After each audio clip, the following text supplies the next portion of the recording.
Okay guys, सो स्वागत है फिर से एक और नए वीडियो में। और इस वीडियो में हम लोग डिस्कस करने वाले हैं इम्प्रॉपर इंटीग्रल, और जो भी हम लोगों ने ऐसे कॉम्प्लेक्स एनालिसिस में कंटूर इंटीग्रेशन करके नाम सुना था, या फिर कह सकते हैं कि कॉम्प्लेक्स इंटीग्रेशन की अगर बात होती है तो वहाँ पर कंटूर का कॉन्सेप्ट आता है, और कंटूर का कॉन्सेप्ट हम बहुत बार पढ़ चुके हैं।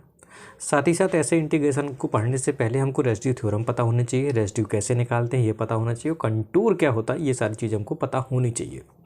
फिलहाल हमारे पास इतना टाइम नहीं कि सारी चीज़ें डिस्कस करें, बट हाँ, इम्प्रॉपर इंटीग्रेशन हमारे बहुत बार पूछे गए हैं पेपर में।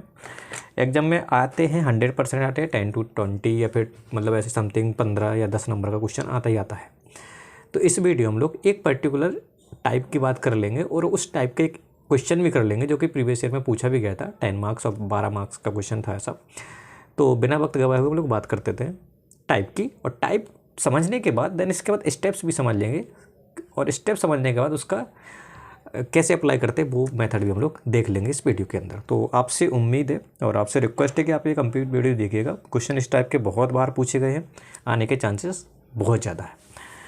तो बात करते हैं इम्प्रॉपर इंटीग्रेशन की, या इम्प्रॉपर इंटीग्रल। इम्प्रॉपर इंटीग्रल होता क्या है, इसमें क्या है, सबसे पहले आपको पहचानना कैसे। तो पहचानने के लिए मैंने बता दिया कि आपकी जो लिमिट होगी उसमें इंटीग्रेशन की, वो -∞ से +∞ होगी। पहली बात, इसका मतलब क्या है कि लिमिट ही फाइनाइट नहीं है, इसलिए इसको इम्प्रॉपर बोलते हैं। ठीक है, तो -∞ से ∞ आपको लिमिट देखनी है। पहली बात, अगर आपका जो इंटीग्रेशन के अंदर इंटीग्रल है उसका फॉर्म px/qx टाइप का है, या रेशनल फंक्शन टाइप का है। रेशनल फंक्शन किसमें, x में है। तो इस टाइप के जितने भी इंटीग्रेशन है उसका मेथड सेम है, सिर्फ 3 स्टेप आपको फॉलो करने हैं, और अगर वो फॉलो आपने सही ढंग से कर लिया तो ऐसे इंटीग्रेशन आप लोग विदिन 2, 3 या 5 मिनट्स के अंतर्गत आप लोग कर सकते हो, और नंबर पूरे मिलने के चांसेस हैं। सबसे पहले आपको करना क्या है, इस टाइप का आप लोग इंटीग्रेशन देखोगे। इस टाइप के इंटीग्रेशन देखने के बाद आपको दूसरा स्टेप क्या है कि आप देखोगे कि px और qx है क्या। px और qx आपके होने चाहिए एल्जेब्रिक फंक्शन। मैं फिर से बता रहा हूँ, एल्जेब्रिक फंक्शन होने चाहिए। साइन कॉस वाला टर्म यहाँ पे इंक्लूड नहीं किया मैंने, इसलिए इस टाइप को अलग रख रहा हूँ, और दूसरा टाइप जो है इसमें जो साइन कॉस के फंक्शन आते हैं साथ में, उसको मैं साइड में रख रहा हूँ। तो px और qx आपने फंक्शन निकाल लिए। फिर आपको चेक करना है क्या, अगर ये कंडीशन आपकी फॉलो हो रही है, क्या फॉलो हो रही है कि limit x tend to infinity x का मल्टीप्लाई करना है जो कि आपका इंटीग्रल था उसमें, और अगर आपने लिमिट फाइंड आउट की और 0 आंसर आ गया तो समझ जाना है कि हमको इस तरीके के इंटीग्रेशन की वैल्यू फाइंड आउट करनी है।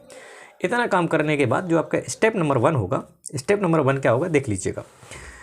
स्टेप नंबर 1 है कि px और qx आपका जो x के रूप में फंक्शन गिवन था उसको आप लोग z के फॉर्म में लिखोगे।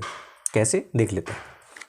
लाइक px और qx के फॉर्म में अगर x² divided by x⁵ plus 32 लिखा है, तो इसको z के फॉर्म में लिखना है, या फिर कॉम्प्लेक्स फंक्शन के फॉर्म में लिखना है, तो उसको लिखेंगे हम लोग x की जगह z पुट कर देना, दैट्स इट। तो जब यहाँ से लिखोगे तो ये z में कन्वर्ट हो जाएगा। ठीक है, इस तरीके से ये फंक्शन बन जाएगा fz। पहला स्टेप आपको यही करना है। ओके, सो नाउ देन इसके बाद जंप करते हैं सेकेंड स्टेप में। सेकेंड स्टेप बहुत आसान है। सेकेंड स्टेप में आपको करना है, जो fz आपने निकाला इसके सिंगुलर पॉइंट्स निकालने हैं। सिंगुलर पॉइंट्स आपको पता होना चाहिए कौन से पॉइंट्स होते हैं, और उस पॉइंट्स को निकालने का तरीका क्या होता है मैं इन शॉर्ट बता दे रहा हूँ। जो भी आपका ये वाला पार्ट है, पहली बात तो सिंगुलर पॉइंट्स वो वाले पॉइंट्स हैं जहाँ पर fz अनडिफाइंड हो या फिर डिफाइंड ना हो। तो सबसे पहले आपको करना क्या है कि इसके सिंगुलर पॉइंट्स निकालने हैं। जैसे ये रेशनल फंक्शन है हमारा, तो इसका ये वाला पार्ट अगर हमारा 0 के इक्वल है तो वो इसको अनडिफाइंड करेगा, इसलिए हम लोग इसके रिस्पेक्ट में क्या निकालेंगे, सिंगुलर पॉइंट्स निकालेंगे। सिंगुलर पॉइंट निकालने के बाद आपको सिंगुलरिटीज़ की नेचर भी देखना है। बेसिकली ऐसे क्वेश्चन में पोल्स आते हैं, पोल्स में आपको क्या डिसाइड करना है कि किस ऑर्डर का पोल है, सिंगल ऑर्डर, सिंपल पोल, या फिर डबल ऑर्डर, या सेकंड ऑर्डर का पोल, थर्ड ऑर्डर, या फिर थर्ड डिग्री का हो। तो इस तरीके के आप लोग पहले ये चेक कर लीजिएगा कि कौन से पोल्स आ रहे हैं और कौन सा उसका ऑर्डर है। Got it. लास्ट और थर्ड आपका स्टेप है, बस 2 स्टेप के बाद तीसरा स्टेप बहुत आसान है। अब जो आपने पोल्स निकाले, पोल्स निकालने के बाद अब वो पोल्स आपको हाफ सेमी सर्कल, मैं इस तरीके का बता देता हूँ। कंटूर किस तरीके का होगा, इसमें कंटूर आपको कुछ इस तरीके का होगा, क्योंकि इसकी जो लिमिट थी -∞ से इन्फिनिटी जानी चाहिए, तो मैंने आपका ये कंटूर बना दिया। यहाँ पे ओरिजिन है, ये x एक्सेस है, ये y एक्सेस है। ठीक है, और आपका ये एंटी साइक्लिक है। नाउ यहाँ पर ये आपका कंटूर बन गया। जब आपने पोल्स निकाले, पोल्स आपने Z1 निकाला होगा, Z2 निकाला होगा, Z3, Z4 समथिंग कुछ और, जैसे यहाँ पे Z की पावर 5 है तो 5 निकलेंगे। अब आपको करना क्या है कि रेसिड्यू निकालना है, और रेसिड्यू उन पॉइंट्स पे निकालना है जो इनमें से इस कंटूर के अंदर लाई कर रहे हो। सपोज आपके 3 Z1 Z2 और Z3 आपकी लाई कर रहे हैं, और Z4 सपोज यहाँ पे लाई कर रहा, और Z5 आपका बाहर लाई कर रहा। तो आपको रेसिड्यू निकालना है इनके अंदर, मतलब जो इसके अंदर लाई करे या फिर रियल एक्सिस के अंदर लाई करे। ठीक है, तो आपको रेसिड्यू निकालना है। रेसिड्यू निकालने का तरीका आपको पता है। अब क्या है कि जब आपने रेसिड्यू निकाल लिया सभी पॉइंट्स पे, तो आपको इस फॉर्मूले में पुट कर देना आराम से, क्या कि -इन्फिनिटी से इन्फिनिटी FZ DZ की जो वैल्यू होगी, बेसिकली हम लोग Z के फॉर्म में निकाल ले, बट वो आंसर किसका है, इस वाले इंटीग्रेशन का है।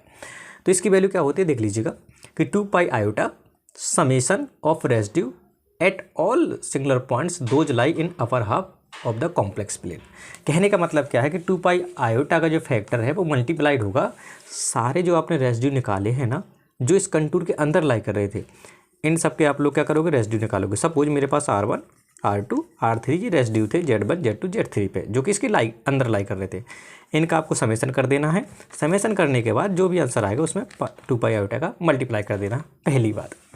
अब हो भी सकता है कि एक आपका या एक से ज़्यादा आपके जो पोल है वो रियल एक्सिस में लाई करे, ऐसा भी तो हो सकता है ना। तो जब ऐसी बात आ जाए तो आपको करना क्या है कि जो रियल एक्सिस वाले पोल है उन पर रेसिड्यू आपको अलग से फाइंड आउट कर लेना है। जैसे सपोज करें मेरे पास R4 वाला रेसिड्यू निकल के आया जो कि इस पे लाई कर रहा था, तो इस वाले में क्या करना है आपको, पाई आयोटा से फैक्टर से मल्टीप्लाई करना है। बस इतना से ध्यान रखना है आपको कि जो अंदर लाई करेंगे उसमें 2 पाई आयोटा का मल्टीप्लाई करना है, और जो इस रियल लाइन पे लाई करेंगे, रियल एक्सिस पे लाई करेंगे, उसमें पाई आयोटा का मल्टीप्लाई करना है। इतना सा काम है। इस तरीके के क्वेश्चन बहुत सारे पूछे जा रहे हैं और यही स्टेप है आपका। ठीक है, फिर से हम लोग स्लो मोशन में समझ लेते हैं। करना क्या है, PX QX वाला फॉर्म गिवन होगा, ये चेक कर लेना है। इसके बाद PX QX को कन्वर्ट कर लेना है FZ में। इसके बाद FZ के सिंगुलर पॉइंट्स निकाल लेना है। सिंगुलर पॉइंट्स निकाले, उसके ऑर्डर भी पता होना चाहिए कौन सा टाइप का पोल आ रहा है। देन इसके बाद करना क्या है, स्टेप 3 में जाने से पहले हम लोग वो वाले सारे पोल्स हम लोग डिनोट कर लेंगे इस कंटूर के अंदर या बाहर, जहाँ जहाँ पे भी अवेलेबल हो सकते हैं। जब इतना कर लेने के बाद चौथे नंबर पे आपका काम क्या है, रेसिड्यू निकालना। रेसिड्यू निकालना उन सारे पॉइंट्स पे जो उसके अंदर लाई करे या फिर रियल एक्सिस में लाई करे। इसके बाद जो आपका आखिरी स्टेप है वो है आपका 2 पाई आयोटा का फैक्टर मल्टीप्लाई कर देना उन रेसिड्यू के साथ जो कि वो वाले पोल्स उसके अंदर लाई कर रहे थे।